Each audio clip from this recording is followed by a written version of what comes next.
রোমানদের উৎপত্তি মূলত ইতালিতে। সাম্রাজ্যের রাজধানী রোমের নামানুসারে তাদের নামকরণ করা হয়েছে রোমান। টাইবার নদীর তীরে অবস্থিত রোম শহর চারদিকে 7টি পাহাড় দিয়ে বেষ্টিত। শুরুতে রোমান সাম্রাজ্যের স্থানিক সীমা শুধু বর্তমান ইতালির মধ্যেই সীমাবদ্ধ ছিল, তবে 200 বছর পর থেকে সাম্রাজ্যের সীমানা ইতালির বাইরেও প্রসারিত হতে থাকে। সেই সময়ে ইতালির বিভিন্ন অংশে বাস করত অনেকগুলো ভিন্ন ভিন্ন গোত্রের মানুষ। তাই রোমান সাম্রাজ্যকে কোনো একটি বিশেষ জাতিগোষ্ঠীর সাম্রাজ্য না বলাই ভালো।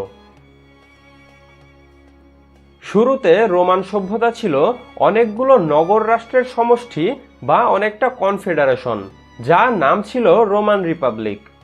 সিনেটর বা প্রতিনিধিদের পরামর্শে চলত রোমের শাসন। সেই যুগকে বলা হয় রোমের রিপাবলিকান অর্থাৎ প্রজাতন্ত্রের যুগ। অবশ্য কালক্রমে রোমের প্রজাতন্ত্র রূপ নিল রাজতন্ত্রে।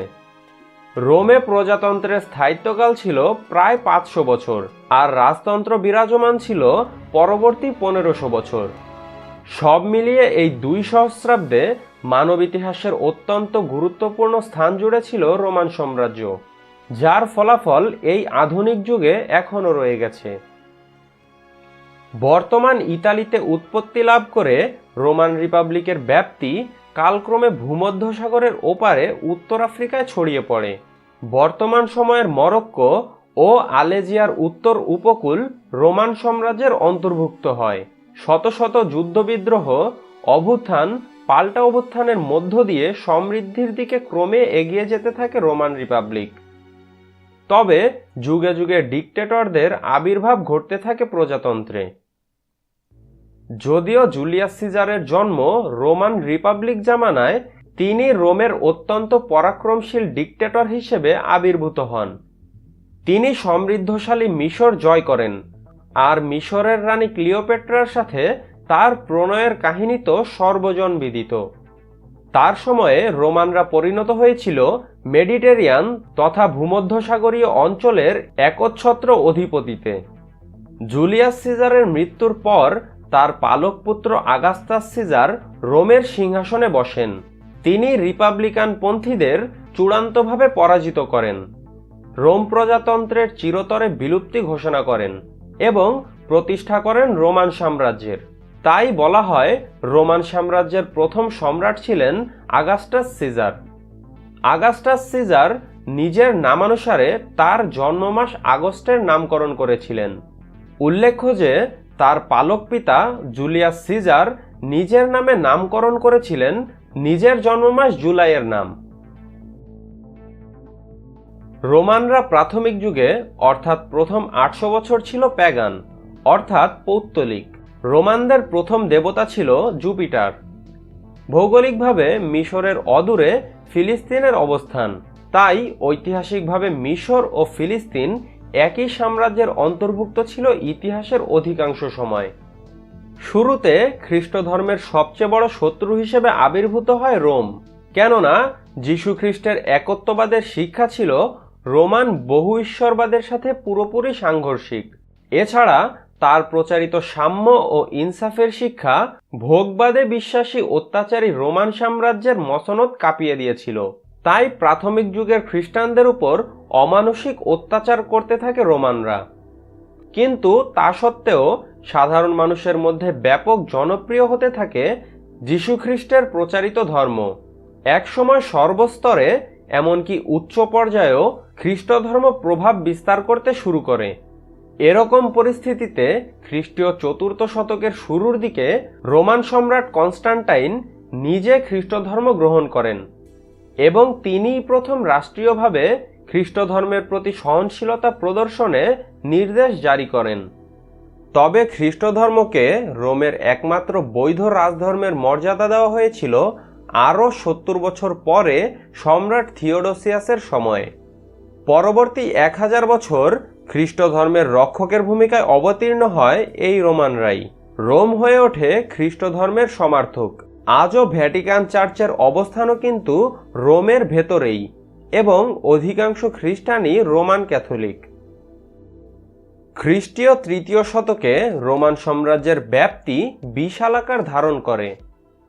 তাই 285 খ্রিস্টাব্দে শাসনকার্যের সুবিধার জন্য রোমান সম্রাট ডায়োক্লেটিয়ান সাম্রাজ্যকে ইস্টার্ন ও ওয়েস্টার্ন এম্পায়ারে বিভক্ত করেন। ওয়েস্টার্ন এম্পায়ারের রাজধানী প্রাচীন রোমেই বহাল রাখা হয়, আর ইস্টার্ন জোনের রাজধানী ঘোষণা করা হয় বর্তমান তুরস্কের বাইজেন্টিয়ামে। তাই নব্য প্রতিষ্ঠিত ইস্টার্ন এম্পায়ারটি রাজধানীর নাম অনুসারে বাইজেন্টাইন এম্পায়ার নামে পরিচিতি লাভ করে। তবে পুরাতন শহর বাইজেন্টিয়ামের অদূরেই আরেকটি অধিক সুরক্ষিত প্রশাসনিক নগর স্থাপনের প্রয়োজনীয়তা উপলব্ধি করে সম্রাট কনস্ট্যান্টাইন 330 খ্রিস্টাব্দে কনস্টান্টিনোপল শহরের গোড়পত্তন করেন। এদিকে বিভক্ত হওয়ার মাত্র 2 শতাব্দীর মধ্যেই ওয়েস্টার্ন রোমান এম্পায়ার হান, গথ ও ভ্যান্ডালদের মুহুর্মুহু আক্রমণের শিকার হয়ে ক্রমাগত দুর্বল হতে থাকে।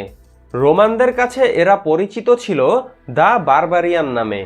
বারবারিয়ানদের লুটতারাজের মুখে বিলীন হতে থাকে রোমের শান শৌকত। অবশেষে 476 খ্রিস্টাব্দে বিলুপ্ত হয়ে যায় ওয়েস্টার্ন রোমান এম্পায়ার। তখন থেকেই রোমের সাম্রাজ্য বলতে বোঝাতো শুধু বাইজেন্টাইন সাম্রাজ্যকে, যার রাজধানী ছিল কনস্টান্টিনোপলে। অর্থাৎ রোমের অধিবাসী না হয়েও রোমান সংস্কৃতি ও ঐতিহ্যের ধারক বাহক হওয়ায় বাইজেন্টাইনরা রোমান হিসেবে পরিচিত ছিল। বাইজেন্টাইন এম্পায়ার খুব অল্প সময়ের মধ্যে সমৃদ্ধির শিখরে পৌঁছে গেল। রাজ্য বিস্তার নিয়ে তাদের ঘোর প্রতিদ্বন্দ্বী ছিল তখনকার পারস্য সাম্রাজ্য। ইসলাম আগমনের আগে প্রায় 2 শতাব্দী একে অপরের সাথে তুমুল যুদ্ধে লিপ্ত ছিল বাইজেন্টাইন, রোমান ও পার্সিয়ানরা।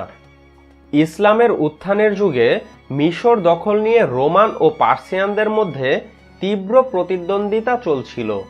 আরবের শুকনো অনুর্বর মরুভূমির প্রতি রোমান বা পার্সিয়ান কারোরই কখনো বিশেষ আগ্রহ ছিল না। তাই ইসলামের প্রাথমিক উত্থান পর্বে মুসলমানদের খুব একটা আমলে নেয়নি পার্সিয়ান বা রোমানরা। তবে মক্কা বিজয়ের 1 বছর আগে মুসলমানদের সাথে প্রথম যুদ্ধ বাধে রোমানদের। সে সময় রোমান সম্রাট ছিলেন হেরাক্লিয়াস। জাজিরাতুল আরবের উত্তরে জর্ডানে অবস্থিত ছিল রোমান সাম্রাজ্যের করদার ঘাসানিয়া রাজ্যের। 628 খ্রিস্টাব্দে ঘাসানিয়ার সাথে জর্ডানের মুতার প্রান্তরে যুদ্ধের মাধ্যমে রোমান ও মুসলিমদের মধ্যে বিরোধের সূচনা হয়, যা চলেছিল পরবর্তী প্রায় 800 বছর। মুতার যুদ্ধে আক্ষরিক অর্থে কোনো পক্ষের বিজয় না হলেও অত্যন্ত ছোট সেনাবাহিনী নিয়ে ঘাসানীয়দের বিরাট বাহিনীর সাথে সাফল্যের সাথে মোকাবেলা করায় মোরাল ভিক্টরি হয়েছিল মুসলমানদেরই। মুতার যুদ্ধে অভূতপূর্ব বীরত্বের জন্য হযরত খালেদ ইবনে ওয়ালিদকে সাইফুল্লাহ উপাধিতে ভূষিত করা হয়। পরের বছর যুদ্ধের আশঙ্কায় মুসলমানরা তাবুতে বেশ বড় সৈন্য সমাবেশ করলেও সে বছর আর কোনো যুদ্ধ হয়নি। 632 খ্রিস্টাব্দে হযরত মুহাম্মদ সাল্লাল্লাহু আলাইহি ওয়াসাল্লামের মৃত্যুর পর হযরত আবু বকর রাদিয়াল্লাহু আনহু মুসলিম বিশ্বের খলিফা নির্বাচিত হন। তার আমলে রোমানদের সাথে মুসলিমদের তেমন কোনো উল্লেখযোগ্য ঘটনা ঘটেনি। তবে হযরত আবু বকর রাদিয়াল্লাহু আনহু এর পর হযরত উমার রাদিয়াল্লাহু আনহু এর সময় মুসলিম ও রোমানদের মধ্যে বিরোধ চরমে পৌঁছায়। ফিলিস্তিনে সংগঠিত আজনাদাইনের যুদ্ধের মাধ্যমে শুরু হওয়া এই যুদ্ধ চলতে থাকে প্রায় 2 বছরের মতো। একে একে রোমানরা মুসলমানদের কাছে ফিলিস্তিন, মিশর ও সিরিয়া হারাতে থাকে। রোমানদের বিরুদ্ধে মুসলমানদের সবচেয়ে গুরুত্বপূর্ণ বিজয় ছিল ইয়ারমুকের যুদ্ধ। সিরিয়ার দক্ষিণে অবস্থিত ইয়ারমুক প্রান্তরে মুসলিম বাহিনী ও রোমান বাহিনীর মধ্যে 4 দিন চলা এই যুদ্ধে রোমানরা চূড়ান্তভাবে পর্যদুস্ত হয় এবং সিরিয়ার কর্তৃত্ব চিরদিনের মতো হারায়।